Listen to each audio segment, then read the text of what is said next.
those hidden toxins. In many cases, the toxins sitting in your beauty care products are not listed on the ingredient list.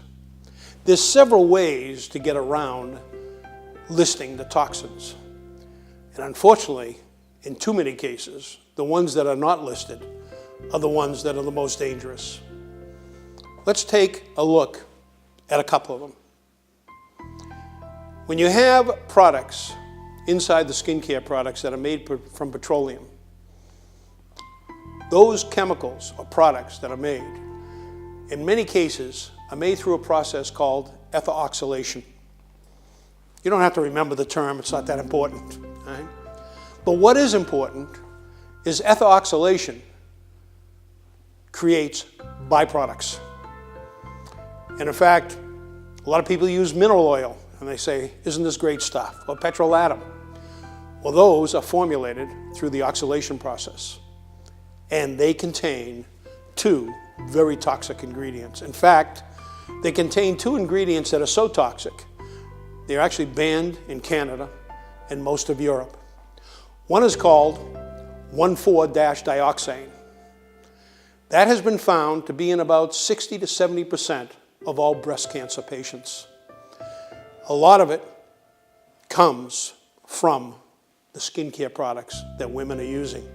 It's a producer of breast cancer.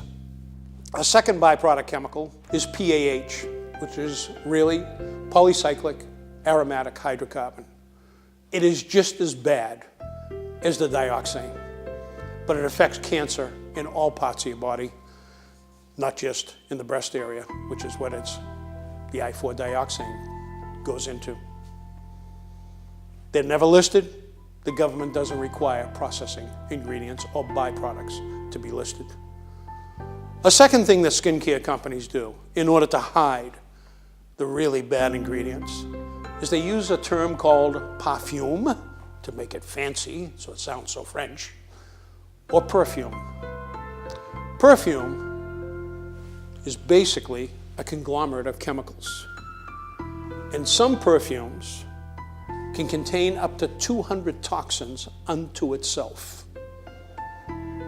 And they all, in virtually women's cases anyhow, contain phthalates. Phthalates are very carcinogenic and very toxic, but they don't have to be listed if you use the term perfume. Another thing that skincare companies do in order to hide the toxic chemicals from you is they will use terms that they just make up to describe a product. It is legal and perfectly acceptable for a company to come out with a name that this euthifier, right? And now it may be nothing more than mineral oil, but because they trademarked it, they call it euthifier, and that's what they put on there. So you don't know what it really is, and it's a way to hide maybe a cheap ingredient or a poison or a toxin. This is where you, the end user, really get into a situation of putting products on your skin and you really don't know what's sitting inside the jar.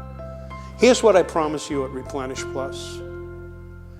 Everything that's sitting in our jars is on the ingredient label. There are no hidden toxins. There are no processing fluids. There's no byproducts. And by the way, since we don't use heat, we're the one company that uses a proprietary cold fusion process. We don't alter the state of any of the ingredients that were sitting inside that jar. So when you use a Replenish Plus product, be assured, read the ingredient list. You won't see water, you won't see chemicals, and they're not sitting in the jar. It's the best thing you're going to put on your skin, the best thing you're going to put on your body, and it's the best thing to keep you healthy, young looking. Just go to our website at replenishplus.com. You're going to love Replenish Plus. I guarantee it.